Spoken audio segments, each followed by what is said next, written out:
Hi, Kenneth T Davis, PhD. Thank you for joining us on Ample News. Let's dive right in. Given recent discussions about a potential shift in U.S. global leadership, how do you see organizations like the BIED Society preparing the next generation of policy professionals to navigate this evolving international landscape?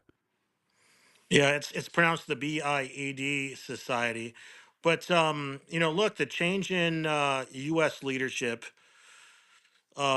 is obviously conservative. It's internal focused, but I don't think that it's a bad thing on the global stage. I think it's time for the international world really needs to do a self check, and a lot of people need to do some inward reflection. The U.S. has to fix their dollars; they're spending too much. We're seeing a lot of Thank things with tariffs. People are concerned with what the tariffs might mean, and we're finding really positive ramifications from that. And so, internal reflection can be a very good thing. And the international organizations need to do the same thing. They need to look internally.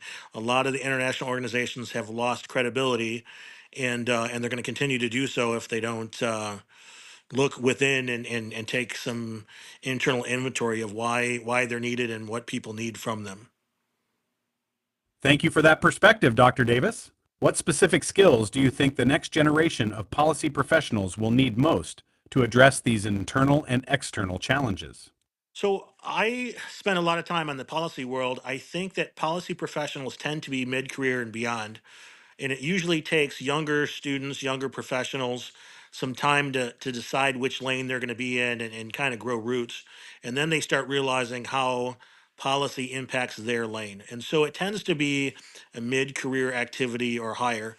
I like starting folks early in policy to understand how policy can impact the broader career, um, and the whole life cycle, right? It's not just about writing something that is nonpartisan that can attract things in the voting on the Hill, but you also have to, write the implementation work and then make sure that the policy can be followed and there's ramifications and that there's some auditing and it has teeth and people are doing the things that you want them to do.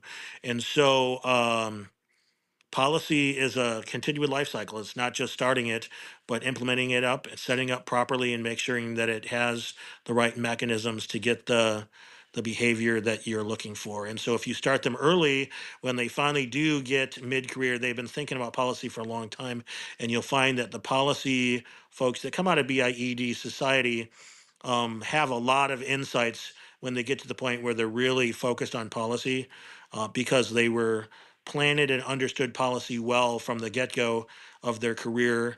And as their career formed, they have enough to draw upon in order to impact policy in mid-career and beyond.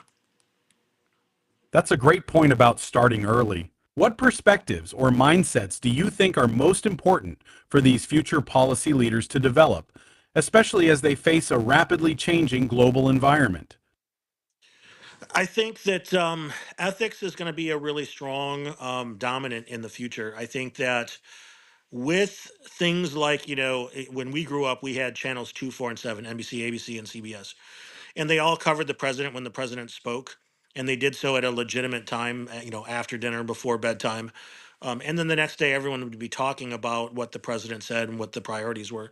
Now, with cable channel and 2 and 3,000 channels, in order to make a significant impact on market share, you have to be the squeaky wheel, the one that's screaming, the one that's making outrageous assumptions, and everyone kind of followed suit and jumped on that bandwagon.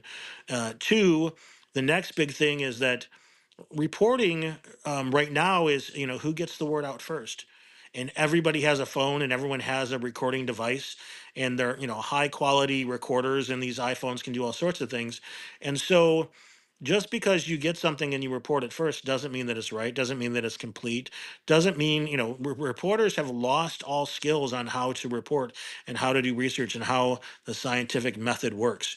You have to make sure and do your homework. And they've lost all skills to research things and determine what's right and what's wrong. Everything is based on who gets the word out first.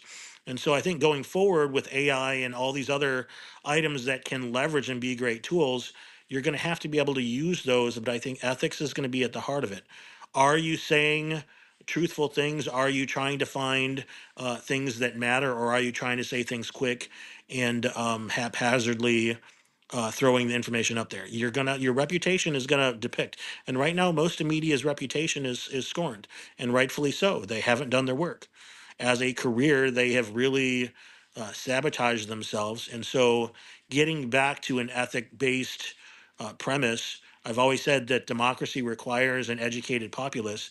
And with so much misinformation out there on the internet, how do you find the what's real and what's true? And we'll take that to the next generation.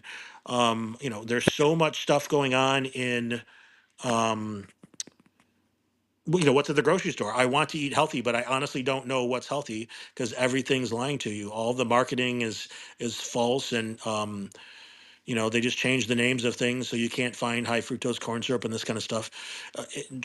Ethics is going to be a dominant player in the next 30 years, and AI is not going to hurt that. AI is going to help that. And I think as a career individual, you need to focus on making sure you're doing what's right and not what's quick and what's easiest. Thank you, Dr. Davis. That's a powerful message about ethics and truth. To wrap up, what advice would you give to young professionals who want to make a meaningful impact in policy and global affairs today? What I've always said is you got to get overseas. You got to get overseas. The average American doesn't have a passport. They don't spend enough time overseas. If you want to be good at global leadership, you have to spend time and realize that all nations bring things to the table.